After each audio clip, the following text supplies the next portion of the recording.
Good morning to all of you. Sorry for the delay for 5 minutes. I think, am I audible? Hope I am audible and visible to all of you. Now you are on the webinar called Becoming Employable. I am Dr. Mrityunjaya Rao Mangipudi from IIHRD.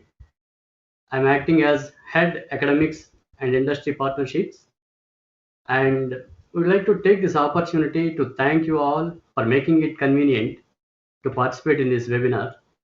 We are glad to note that we have received around 600 registrations, which we thought is overwhelming response because this is for the first time we are conducting on our own IIHRD, and we are very grateful to each one of you who have registered for this. We have registrations not only from Pan India, from all the states, but also from a few countries like Egypt, Philippines, Malaysia, Bangladesh, etc. And we are very thankful for showing the interest. They made it actually this as an international webinar actually, and the participants are from a variety of backgrounds. There are professors, engineers, analysts, entrepreneurs, students, faculty and non-faculty, and from hundreds of colleges and companies also. Thank you all for your time. We try to attempt to live up to your expectations. Hope I am audible. I am checking once again.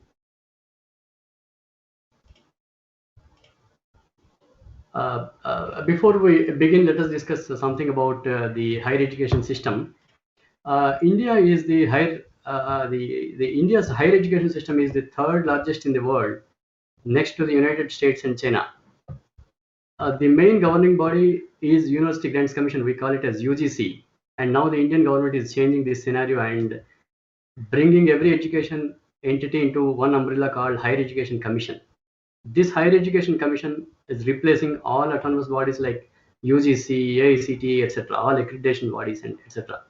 So as of now, if you look at the statistics, India has around 1,000 universities with a breakup of 54 central universities and 416 state universities, 125 deemed universities, 365 private universities, 7 institutes under State Legislature Act, and 159 institutes of national importance, which includes IIMs, AIIMs, IITs, triple ITs, IISERs, IISERs, and NITs, among others. In addition, there are 52,627 institutions as government degree colleges, private colleges, standalone institutes, and postgraduate research institutions across India, as reported by the Ministry of Human Resources Development in 2020. Some of them are autonomous institutions, which they can offer the degrees up to PhD level. And as far as the challenges faced by higher education in India, there are broadly 4 reasons like financing, enrollment, accreditation, and quality. It is a humongous task on the part of either governments or accredited body to support these institutions. While we at IIHRD cannot do much about the first 3 challenges like financing, enrollment, and accreditation, we thought of contributing something with respect to the quality in the sense by building better synergies and collaborations between academia and industry through providing internships, providing business simulations, developing case studies, getting small size to mid size projects from companies to campuses. It is very difficult for us now to get access to the industries due to this pandemic, but we are striving hard to approach the industries to get some of the internships, the business simulations, and also to get some of the case studies from them so that the learning community will get benefited out of this. In this regard, we would like to, again, we are appealing the industry through this platform to participate in developing the entrepreneurial culture by setting up incubation centers and research parks for innovative research in all the institutions across India. Imagine how it would look like if every campus in India turned into an incubation center for the mutual benefit of both higher education and the industry of each sector, with respect to the sector, whether it is pharma, retail, or healthcare, or the IT, ITS, telecom, banking sector, finance sector, whatever. So this is the gist of the Indian education system and the contribution that we thought of doing it from our IIHRD. And now Let me introduce the speaker of the day. Uh, he is Mr. Shazur Ali, who is my colleague at IIHRD. Mr. Shazur Ali is an entrepreneur and he is the director IT and engineering at IIHRD. He takes care of all the engineering projects and also he helps with the business simulations and case studies and case sets. And also he served a broad range of global clients for 12 years as being a technical leader, project manager, and mentor. He is the founder of the BlackBerry online news portal called BBIN, which was swiftly indulged into delivering the most compelling BlackBerry enthusiastic tech-related content and services. He was also awarded as the Entrepreneur of the Year 2013 at the BlackBerry World event in Orlando, US, for his startup cafe called Sky Park Cafe. He's the self-taught IT enthusiast, having exposure and committed to serving industries like e-commerce, retail, omnichannel, entertainment, and publishing. So now I would like to hand over the session to Mr. Shazur Ali. Mr. Shazur, you can take over the session and please commence the webinar Yes, sir. on Thank you becoming so much. employable. Thank you for inviting me. Thanks for giving me great introduction about myself. So, good morning, everyone. Thanks for your Sorry, I could time. not hear you, Mr. Shazur. I'm not audible. Okay. Yeah. So I'll be audible on to people, sir. I'm unmuting this. Yeah, Gotcha. I'm muting this. Yeah. You can mute yourself also Yes. on the meeting. Thank you. So, good morning, everyone. Thanks for joining into our webinar. Thanks for taking out time to join this webinar. It's more, I would say, this is more for the students who are trying to, go into the market after they have completed their studies, graduation or post graduations. So this would, I'm gonna give some tips. I'm gonna give what I have learned in my career, throughout my career, or when I was a student like you guys. So I want it is more beneficial, like what student makes mistakes for their finding their first job or very early jobs. They how do they approach the market, the current market. So it's this webinar is all about that, right? Today I'm going to talk about how you become an employable candidate using right skills. All right, so we will have Q&A session after I finish my presentation, and we also received some questions already. So we're gonna try to complete all the questions. If we miss something, we apologize for that, for the time constraint and all. All right. So I will start with showing some slides to you guys. So this is the title of our today's topic, becoming employable. It's like I said, who will benefit from this from this webinar.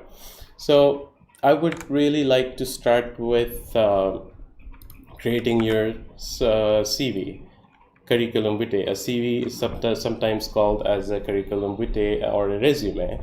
It is a summary of your career history and the skills and experience you have gained, probably in your student life, what experience you have gained, or you can also portray the projects, interesting projects that you have done in colleges, in college while you were studying. So a good CV attracts attention. You should create a good impression about the CV will create a good impression about the candidate, about yourself. So you present relevant skills and qualities, the job that you are applying. So you portray your resume according to the job description that you read or the position that you are applying for. For example, if they are if they are in need of machine learning, for example, machine learning freshers. So you give your other focus areas, but you stress or focus more about machine learning, what you have done according to that subject in your career, or while you were in your college or studying your student life, basically. So the purpose of a CV is to show a prospective employer is you, that you have the necessary qualities. You have to sell yourself, right? So you have to portray you have the necessary qualities and qualifications to do this job that you're applying for. The aim is to get you an interview first with that company or with that employer. So it needs to demonstrate clearly that you have specific skills needed for the job, a right kind of experience for the job, personal qualities for the position, a good understanding of the specific requirement of the job. So first things first, the first goal you should always have in mind is getting at least a one call from the interviewer, or face to face, or an on call interview. That should be a first goal. That I can say I had a lot of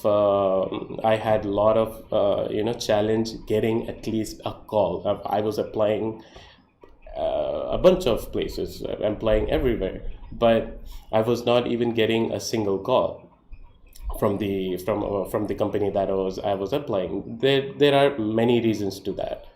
CV is number one. Your CV is firstly skimmed by the software, not by the human. So you have to design your CV in a machine readable format. That could be doc file, which is Microsoft Word, .doc extension, or PDF. I wouldn't suggest any other extensions. Doc, number one, you can never go wrong with doc. PDF, sometimes machine or software couldn't read, but I would also recommend its PDF is also fine. So there are steps that you have to follow while creating your resume or CV. You don't have to portray graphical just to impress human, because here in today's world you have to impress the system before you getting handpicked by your profile. Should handpicked by the system, not the human. So you have to impress the system by keywords that you use in your resume, the format, the bold letters, the heading title, the fonts and everything, the date. Instead of August, people type AUG. Probably machine doesn't like that. So I'm going to talk about all those tips in this presentation. So the next I will move on to the slide is create your LinkedIn profile. You have to create a good LinkedIn profile.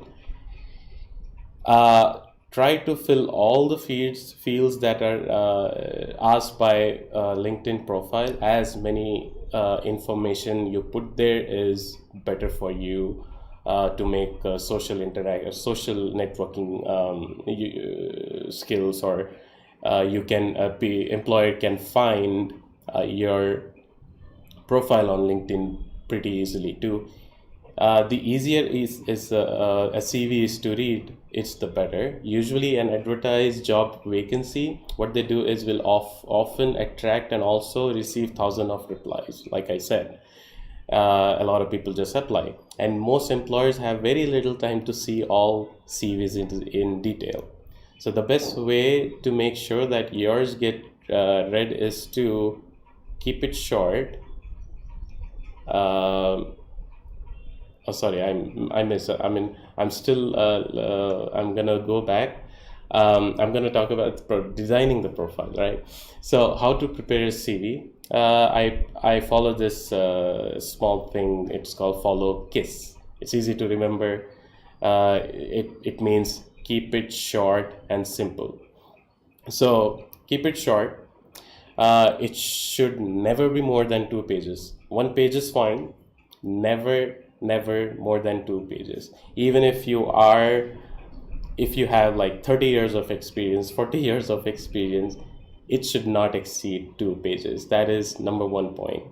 I see students like freshers, when I take their interviews, they have like a booklet. They probably have like 4 or 5 pages when they are fresher. "Well, what have you been doing in while you're still a fresher? My profile, my resume is only 1 page. You have like four. So the we when even I was young, I had like 4 pages of resume. That's I mean I learned from the market what mistakes I have done. So what we as a student, or I when I was a student, thought, as much information I will put there, the human or the recruiter will be impressed by how much things I have done while I was a student. It's not the case. Keep it short. Only show the information that they are interested in. So keep it short, not more than 2 pages. Keep it clear. Make it easy to read. A CV should always be printed and well laid out with wide margins. So you don't have to, when you open a Microsoft Word, it all already have a margin. So follow that. Don't change the margins. So they should be clear sections. There will be clear headings that's needed, like personal details or my professional career or my freelance projects. Those are the headings that you have to display very clearly. Information to be organized in a logical way. It should be easy to follow, whoever's reading the profile, and keep it very relevant. Keep it very relevant to the employer, to the job that you're applying for, and make it attractive by keeping it clean and tidy. Present your skills, strengths, and achievements clearly. Achievements is very important, as you being a student.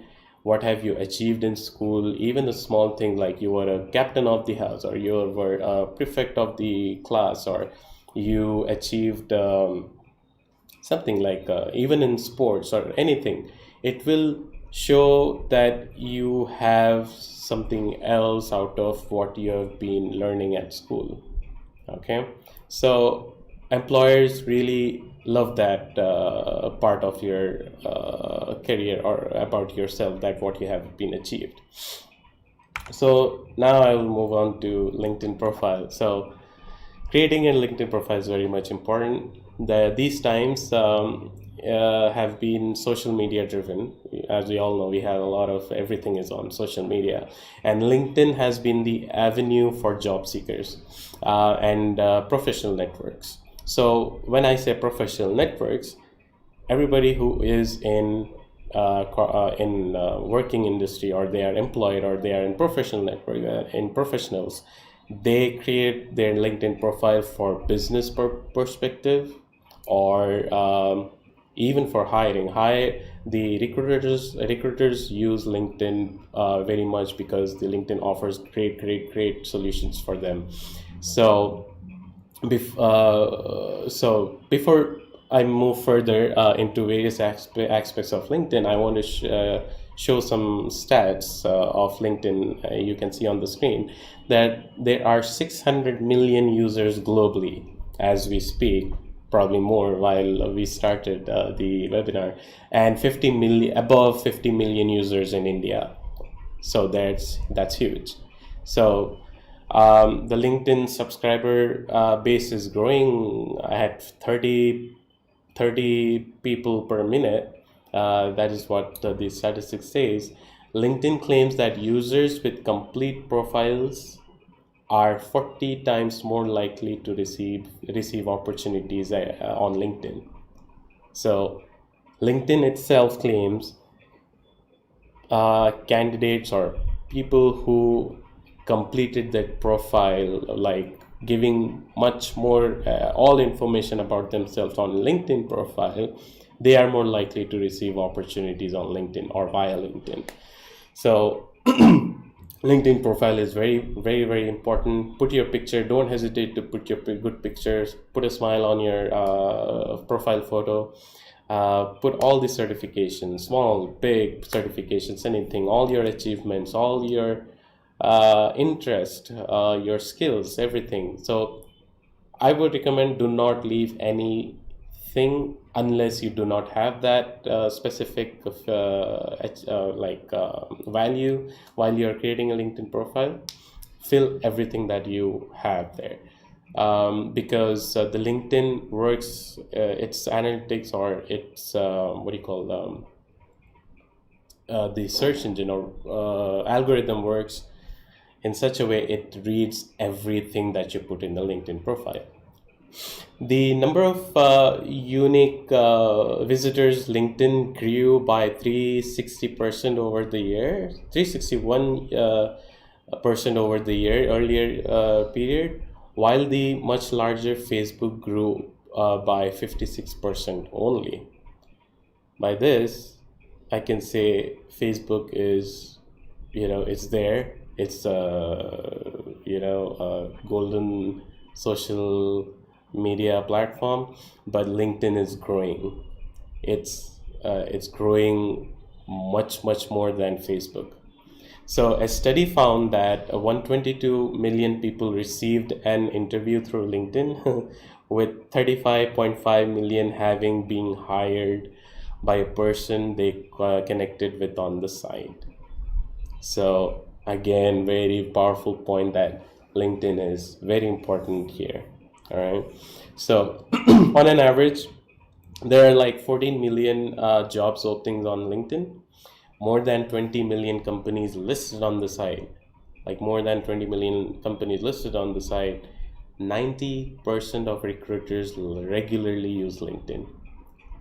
We might have heard about nowcareer.com, timesjobs.com. I don't know. There are a lot of this recruiters portals, but LinkedIn is one of the major major platform that recruiters use because of the features, because of how the algorithm is set up on LinkedIn. It's really great. It does great job. So just before you say goodbye to your college, to your campus, and entering into the corporate world, be sure that you create a profile for yourself and try to make connections with like-minded alumni, business leaders on LinkedIn. It's no bad thing connecting to people that you like to follow or connect to people that you know. It's not Facebook. In Facebook is something like you know them, like not acquaintance, probably more than acquaintance or acquaintance, but you can add strangers on LinkedIn. That's fine. You can add recruiters. Add recruiters as many recruiters you want. Recruiters' job is to get right people, so they would not reject or would not ignore your requests. So LinkedIn is completely different social network. Forget that. You don't be shy adding people. They will. I send a lot of requests. I get accepted by many people because they want to have connections also. So yeah, create a LinkedIn profile. Very much important. So going further, I would like to speak on communication skills. This is very much needed in today's world. Like you should have communication skills because we have this when we are working with corporates, we get into meetings with people with various nationals. So you have to get hang of their accent, understand their accent, and speak in a way that they understand your accent. So yeah, so how to speak so you can practice this in having a group discussions. in your college. That's a good practice. But there are group discussions, and at while in we are giving an interview, there's a different round of interview as a group discussions. So group discussion is a process of selection rather than a process of elimination. The recruiting team will evaluate certain personality traits like how confident you are, how do you communicate with the team, how do you participate into the topic, ability to present one's view in a clear and concise manner. And they also see the leadership skills, etc. So these are the traits that employer would want to see in their potential employees. The main intention of group discussion is to assess the behavior of a candidate in a group. So in the group discussion round, there are usually a minimum of 5 and a maximum of 10 candidates. They sit in a circle in a hall. The topic of the discussion is normally related to current topics, hypothetical situations, problematic situations, abstract topics, etc. Students are who are confident, have a clear thought process. So students who have clear thought process and are able to articulate their thoughts led the group discussion. So hence the students need to be positive, confident, and dynamic in their attitude in this round. So they should also develop effective listening skills. You have to listen to all other candidates, and when it's your turn to speak something, you have to relatively speak in that group discussion. So you have to effectively improve your listening skills that would enable them to listen and understand others' perspective also. So students are they are advised to keep abreast of current affairs. You have to be in know of what's going on around you, and are expected to familiarize themselves with the popular topics in news. So you need to know what's going on in your country, or very much thing worldwide, like in international news. Who is Joe Biden? So trending topics, you need to have a grasp of that also. That's a very important, so that the employer will find out you are well aware of what's going on around the world.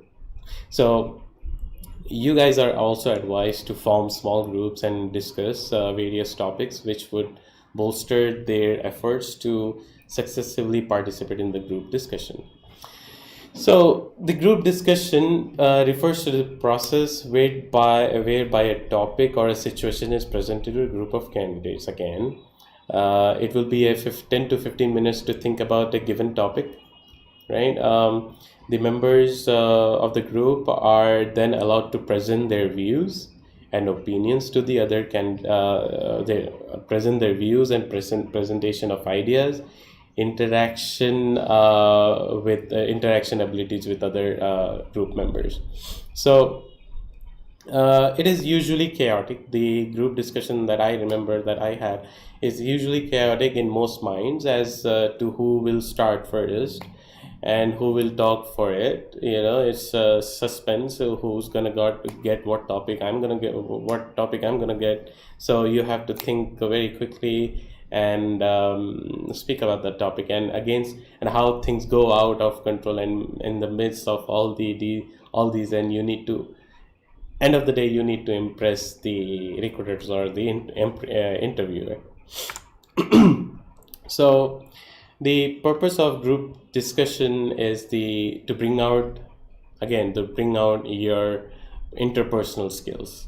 They gauge your skills, your speak, how the candidate interact with and support each other, their team spirit, and their leadership abilities. Clarity of thought, power of logical reasoning, and creative approach is effective communication and presentation style. So you may ask,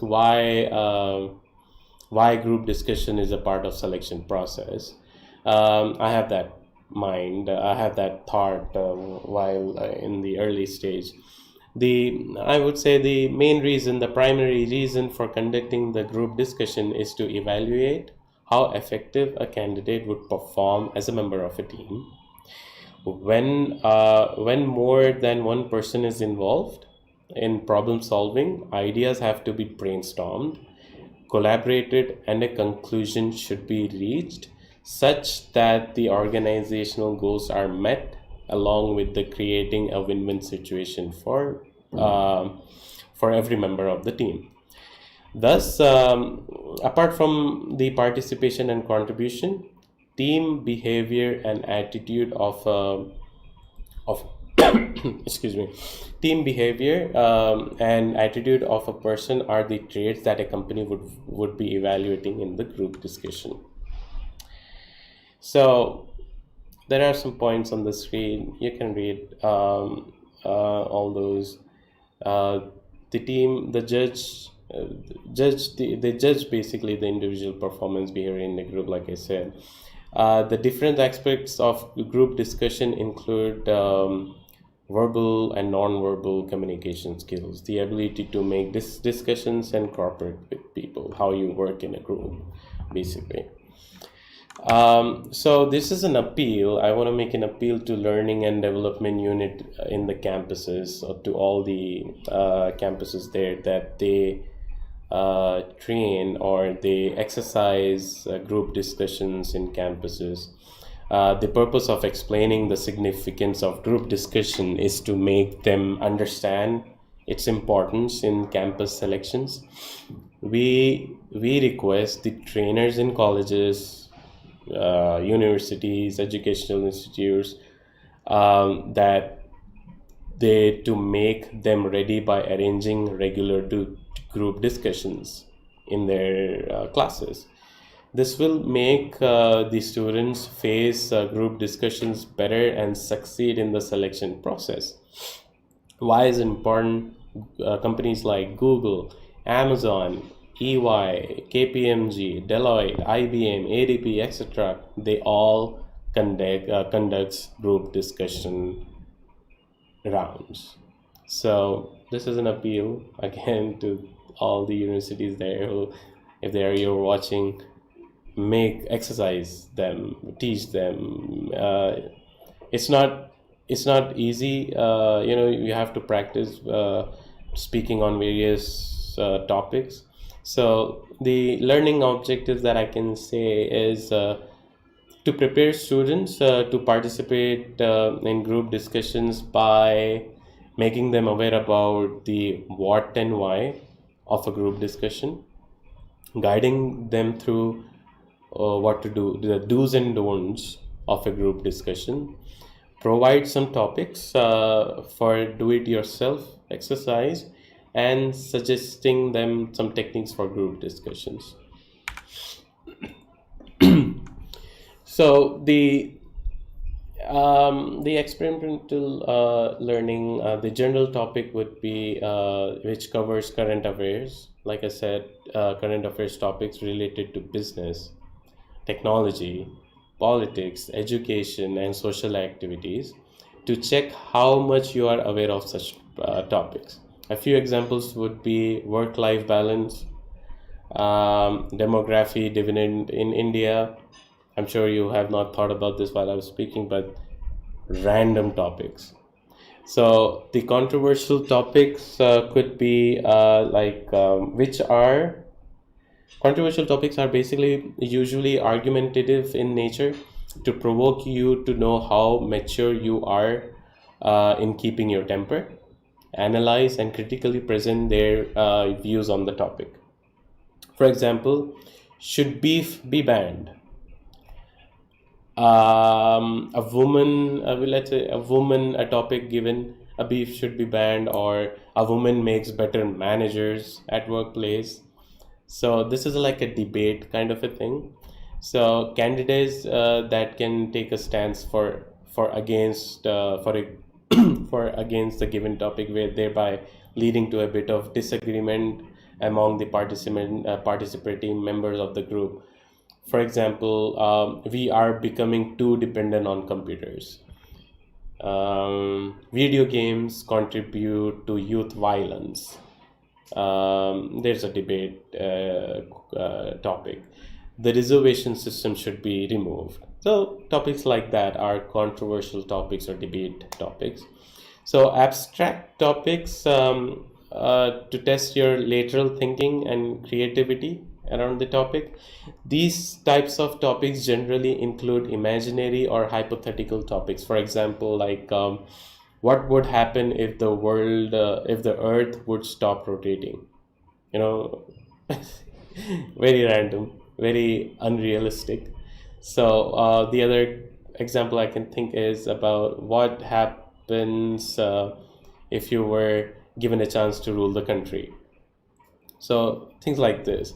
A list of a few popular group discussions topics are like, are advertisements beneficial or misleading?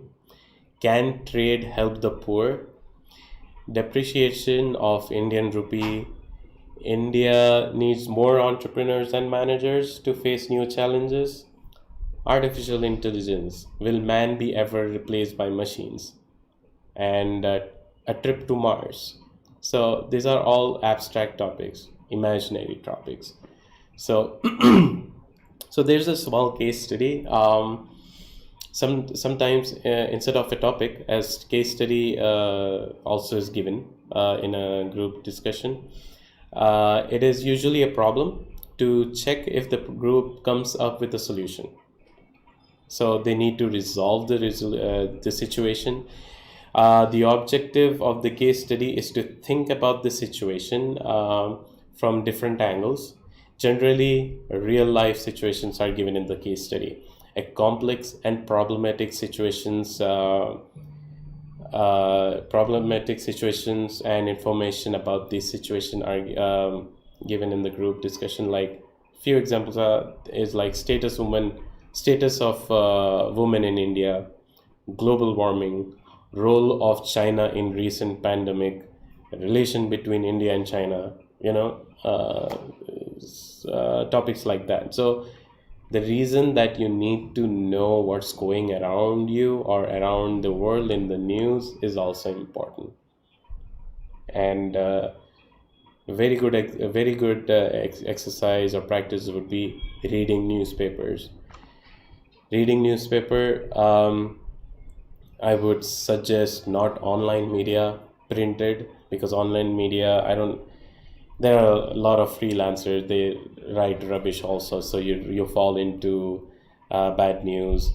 So printed news media, I would recommend. It's a better language. You will get a hold of a good language there. You will improve your speaking skills, your reading skills, and you will learn what's going on around you. So another important aspect that connects the campus to corporate is to organize as many business trainings as possible within the campus, either by training and development unit or the placement cells, such that students do not feel that they are alien to their new world. So before stepping foot into the new world, pilots, like say also military,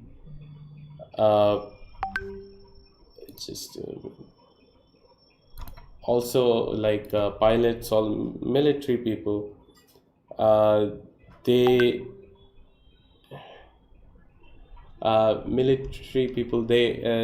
or disaster response teams, they go through intense simulations to learn everything from basics to how to respond to crisis. So this is you need to probably practice in your college, in your campus about this. So I will move on to the communication, the skills, employability skills or talent that you need. Communication, number one. Communication is the most important employable skills because it is an essential part of any job in this world.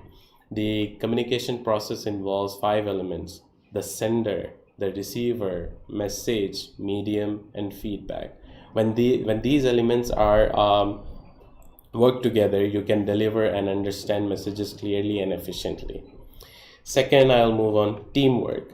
A good teamwork skills. A good teamwork skills refer to the ability to work harmoniously with your colleagues to achieve a shared goal.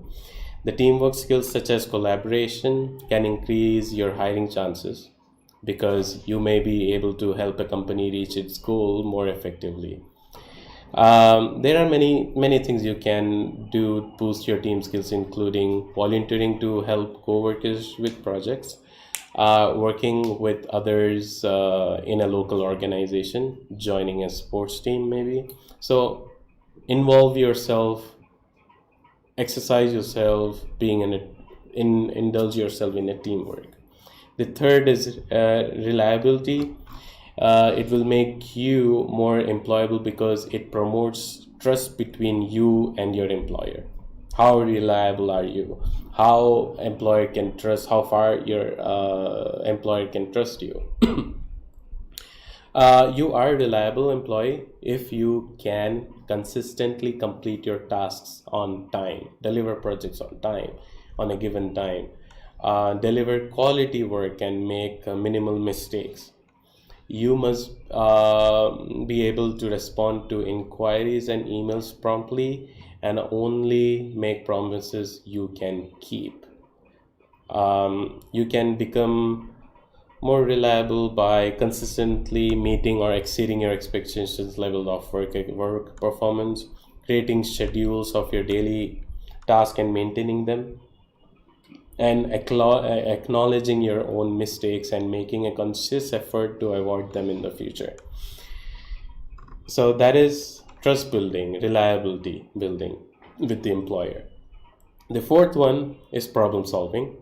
Problem solving involves identifying key issues and their implications, having a clear understanding of problems and determining the most effective solutions.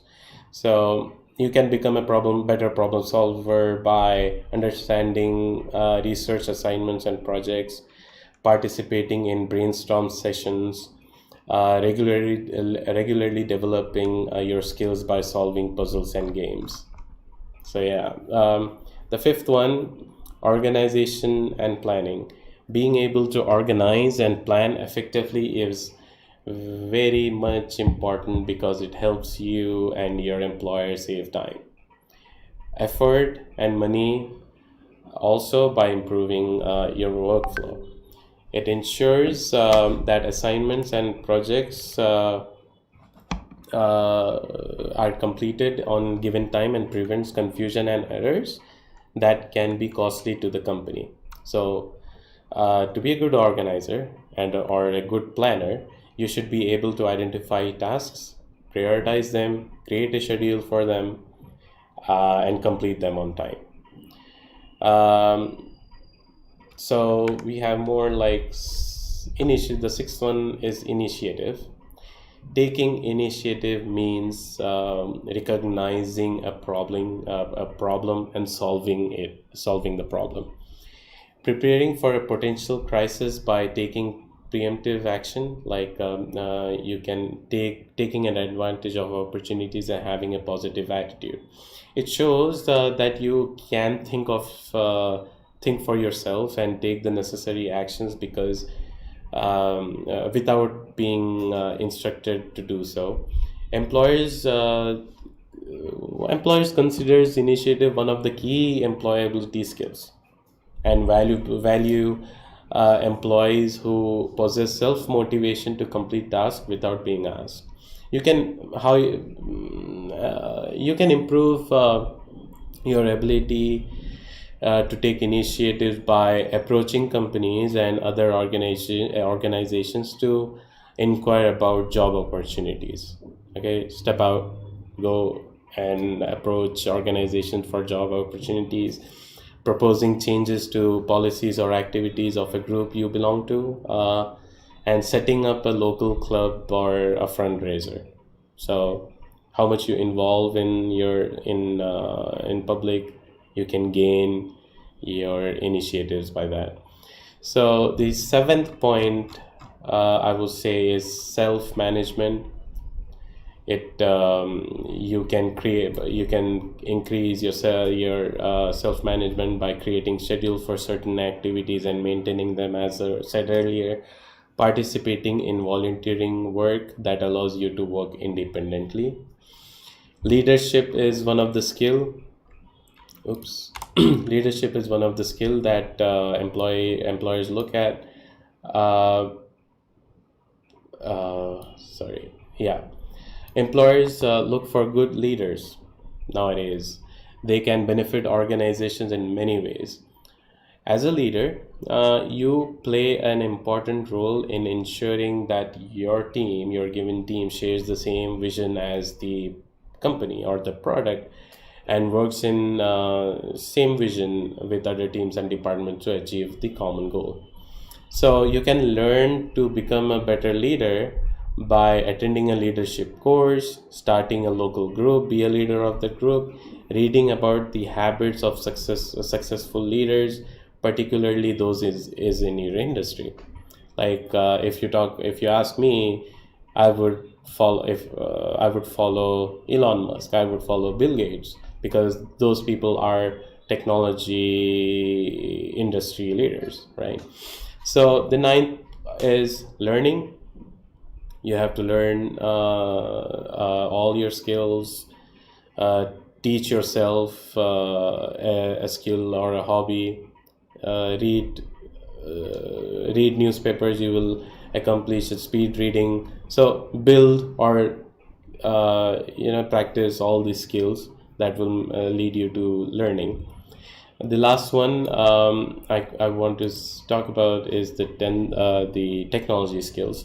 Companies nowadays to be like companies nowadays search for candidates with technical skills to help them use the latest technology as stay ahead of their competitors. Depending on your job, the technology skills you need may different in vast conditions, like from word processing and sending email to video editing and using programming languages. If you can grasp the technology related concept and learn how to use them, the new technologies quickly, you may be more attractive to the employers. So you can try enrolling in a technology course. You can try out new apps and technology in your daily life. Just use it, learn how it works and everything. Stay up to date with the latest technology in your industry. So finally, it's over time. We cannot cover every aspect in this webinar or under the sun, but we thought that we have touched significant points and relevant points for the student community and the learning community, and we hope that they got better insights into it. Strong instincts of students. We also believe how tough it would be for the higher educational institute to groom the talent or resources or students, because almost every student from different background carry with them when they join higher education institutes like MBA, MTech, MA, and such other postgraduate colleges. So grooming during internships, now you can imagine how tough it would be for organization to groom them. And the last point, release resilience of is all that matters. That's why we believe from the industry perspective and give more weightage to the students who are more adaptable than skilled. Skills can be taught, but not attitude. So it's a built-in quality. Attitude is built-in quality. So with that, we at IHRD takes leave and needs your detailed feedback as how IHRD can serve you better. So yeah, I hope everyone liked the webinar so far. Sir, if you can hear me, we can join with all. I can hear you, sir. You're on mute. Thank you, Shajur. I'm just following the other video. Very immersive and very helpful. It was a great webinar, and I thought you have provided a lot of insights that the students can benefit out of it. Definitely. Thank you. Thank you. Thank you. And now we have some questions, Mr. Shajur. We got at the time of registration, the participants have sent some of the questions, and let us like we both can try to answer those questions suitably. So, can we take the questions now? You are on mute, I think. I could not. Oh, yes. Yeah. Yeah. Okay, so we have a question. Someone asked Vishwas Prabhu from Sri Madhva Vadiraja Institute of Technology and Management from Bantakal, Karnataka. He's a student. Thank you, Vishwas, for sending us your question. He wants to know what is the role of IHRD. So, shall I take it or you want to take it, sir? Yeah, please go ahead. All right. So IHRD, in the beginning, Mr. Dr. Rao did mention all the features. So IHRD provides a platform for talent acquisitions so that we can conduct recruitments for the higher education institutions. This includes faculty and non-faculty or teaching and non-teaching members of academics, because we believe there must be a free flow of talent between academia and industry to find right people. We also provide IHRD also provide end-to-end support in campus recruitment drives to organizations of any size. It could be startups, small businesses, or large organizations. So another important initiative from us is to provide internships to various disciplines, facilitate projects from companies to institutions, and vice versa. Last one but not the least, we are any points that I'm missing, sir? Nothing. Yeah, as you said. Yeah. You want to Yeah, I discuss mean, yeah, I thought, yeah, we also encourage the students community to write articles or their stories. It our could be blogs. Yeah. blog post like their experience about anything in their life relating to academia or corporate world, you can say, and we publish them on our website, and we also issue them an appreciation certificate that you have participated in such manner. It is an encouragement for them to for them on for them to articulate the business cases. It will immensely help building article skills and communication skills. Yeah, I think that's all. Thanks, Vishwas, again. I hope all the points are clear for you. Yeah. There is another question, Mr. Jadur. Yeah. There is a very interesting question. Why engineers are not getting jobs? Okay. Why engineers are not getting jobs? This was asked by uh, Mr. Rauta Nitin Kumar Dhruvacharan. He is from Government Polytechnic, Gujarat. He has done, I think, a diploma in electrical engineering. Very good question, Mr. Nitin. There are, I think, broadly, like we can say four reasons to make it simple. One is a simple funda is more supply and less demand. Every one of us choosing the engineering course, quality of the resources that the institutes producing is becoming less day by day. As per NASCAM, it is not my say. The NASCAM says that only 18 to 20% of the engineers being produced are having the required skills. So there is almost 80% of engineers lack skills, not because they are not incapable, but they are incapacitated by the academia and the industry. Industry should also take. It is also partly responsible for this. Another third reason is outdated syllabus. See, now if you look at the engineering colleges that they offer the curriculum of the engineering students, when they join in the first year and by the time they release out of the institute or college, 4 years, it is a matter of 4 years in India, like to complete the engineering course.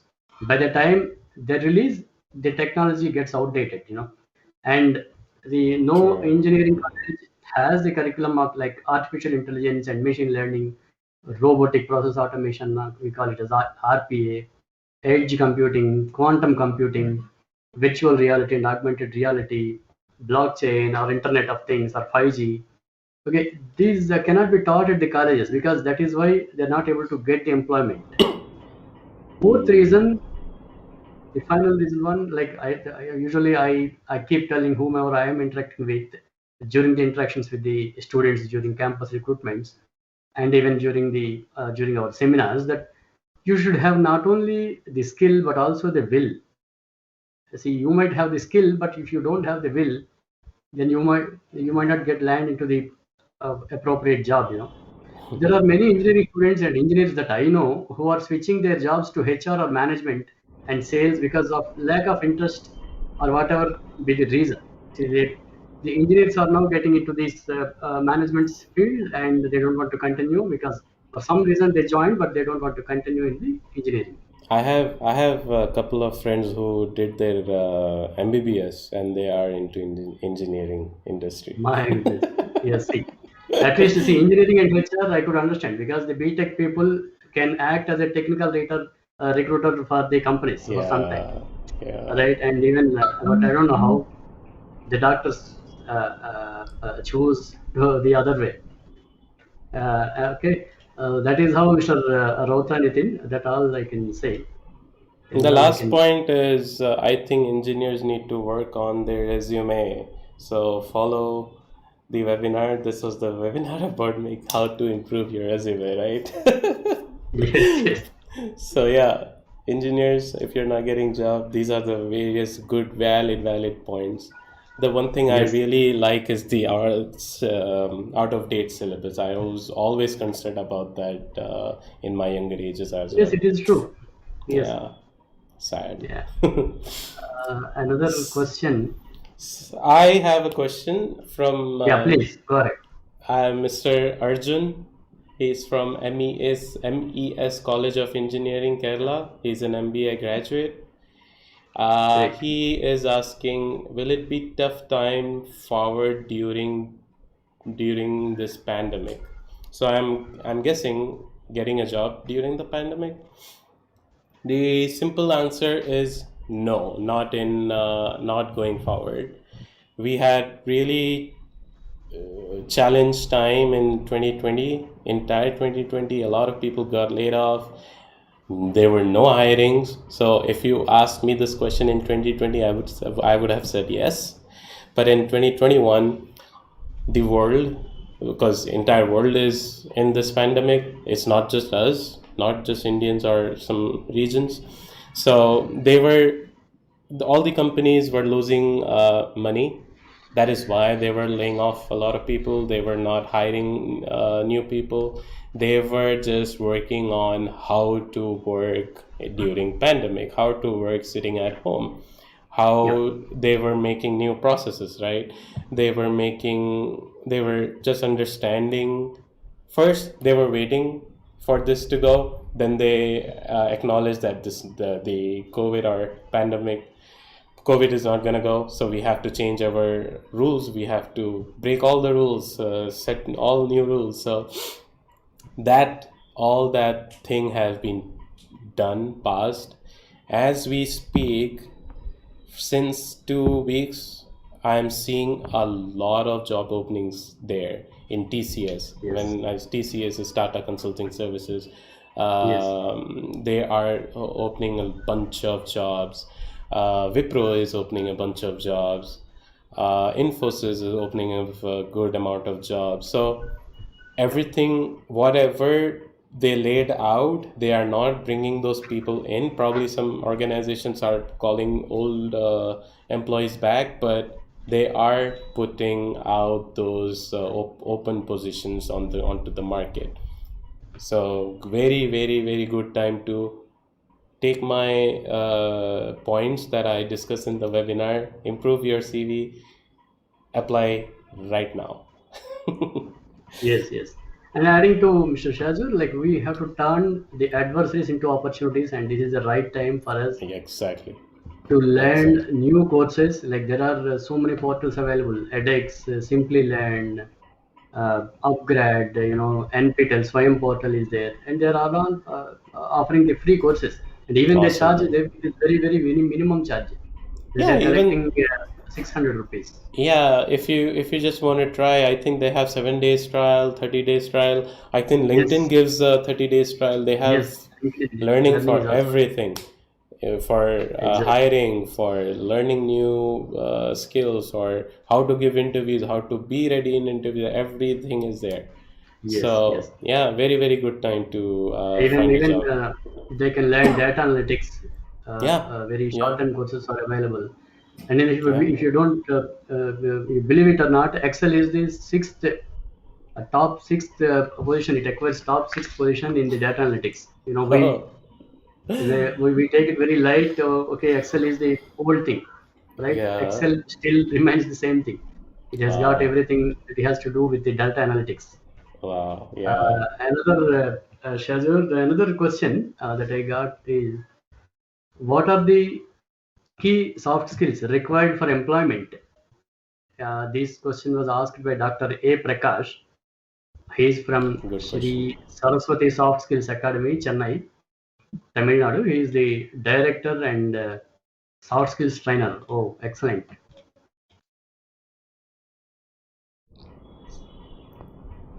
So, you there, sir? I lost you. Okay, I thought we got him off. Can you hear me? Personality traits or attitudes or mindsets. It is related to attitudes and mindsets and career attributes, social intelligence and emotional intelligence. These skills are not actually taught, but these are driven. See, these have to be practiced, monitored, and mentored over a period of time. See, we can say that these are not a vitamin tablet that you take for 1 week. You'll be perfect in soft skills. Uh, but we have to got like it is.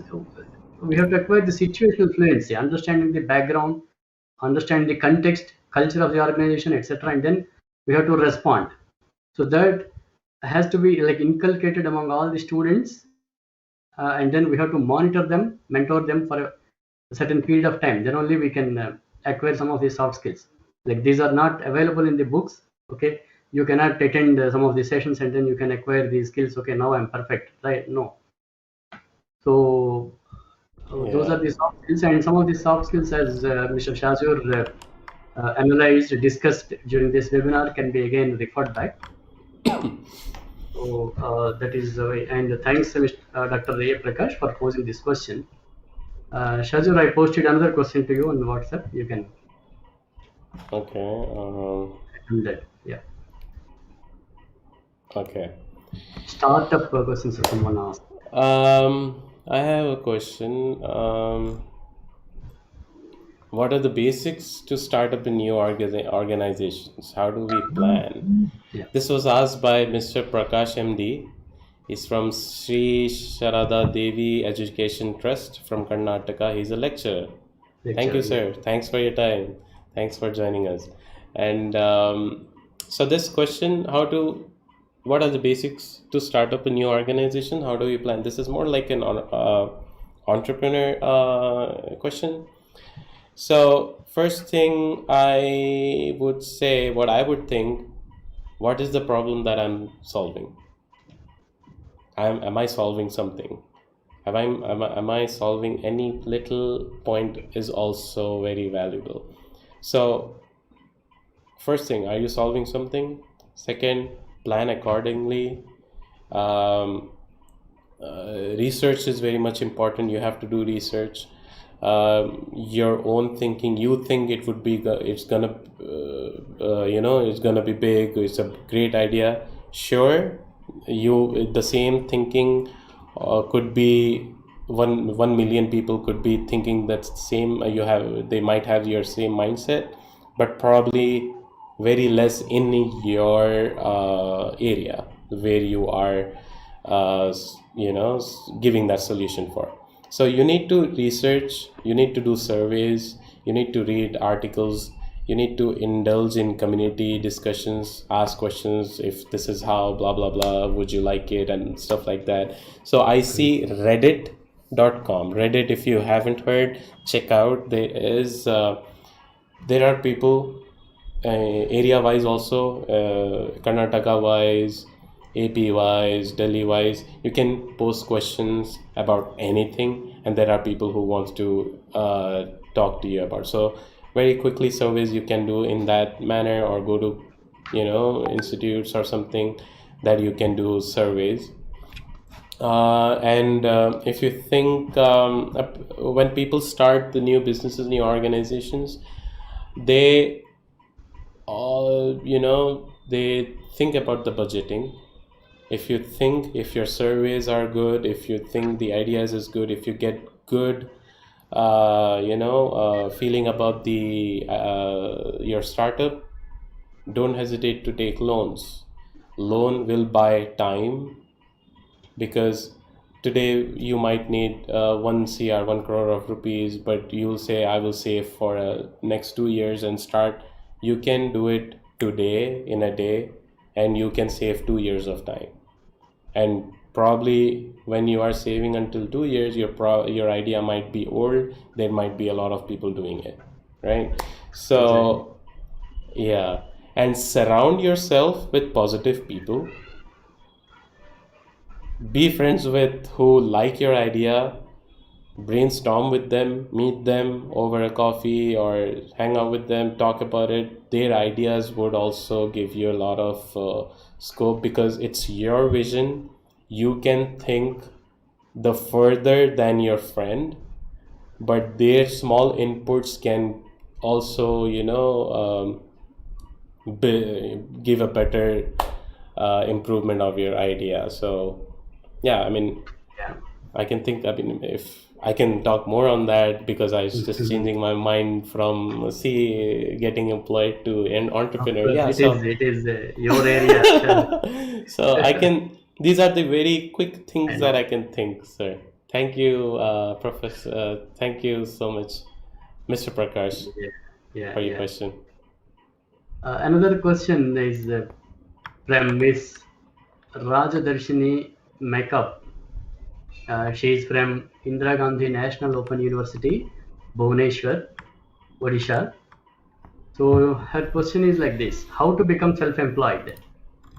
I think a bit the same question again, but let Yeah. me answer this question. See, my bet is always with small things. I would request anyone like who wants to observe the business or how to conduct the business. I would request them to visit their nearest bakery or nearest pavement vendors or small scale owners. How do they manage their business, day to day business? I would request them to observe these small entities from which we can learn so much of business lessons. It is free, you need not get yourself registered with Harvard universities or any big universities to learn them, to learn all these business lessons. I hope you remember how Dabbawala in Mumbai handles its operations. Right? It has got worldwide reputation. Unfortunately, we call them as marginalized, unorganized, and informal sector. But please note that 50% of GDP comes from this sector. 50% of gross domestic product comes from this unorganized, informal sector. And they provide 90 million jobs for 90 million people. Every metric of business, any metric of business, let us say that per square foot revenue, a change of product line, product mix, you can take business planning, cash flows, launching the new product across all locations. If you observe, when you are driving your car and it gets stopped at the red signal, you'll see all the small scale business people. They are Yeah. selling, they are changing the products immediately. And during holy time they'll sell the colors, and then during the Christmas they'll change the product with a hat and then different colors, right? And then for the January 26th or August 15th they sell the flags, different products. They change the product line and then product mix immediately, and then they take the decision immediately. Even the price Mm. determination can happen immediately.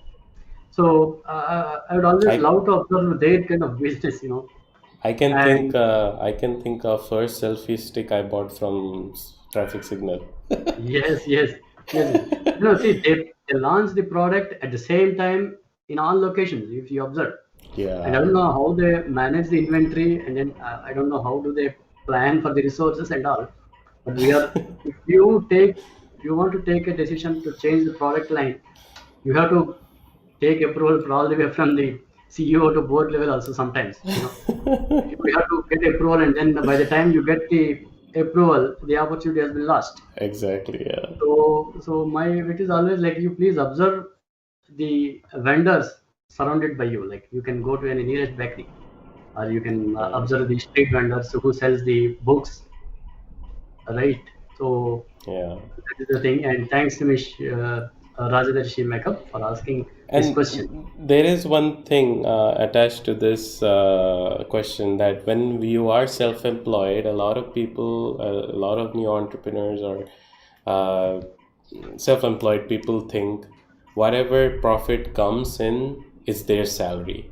It's not that. It's not Yes. that. You have to fix your own salary. It could be 30,000, 40,000. You have to value yourself.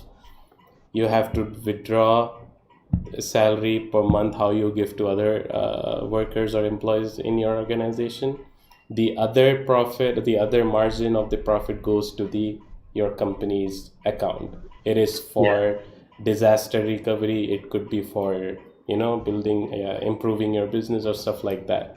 Expansion of this. Yes, Yeah. exactly. So major youngsters, what they do, they think the profit is their income. It's not. It's not. Please do not make this mistake.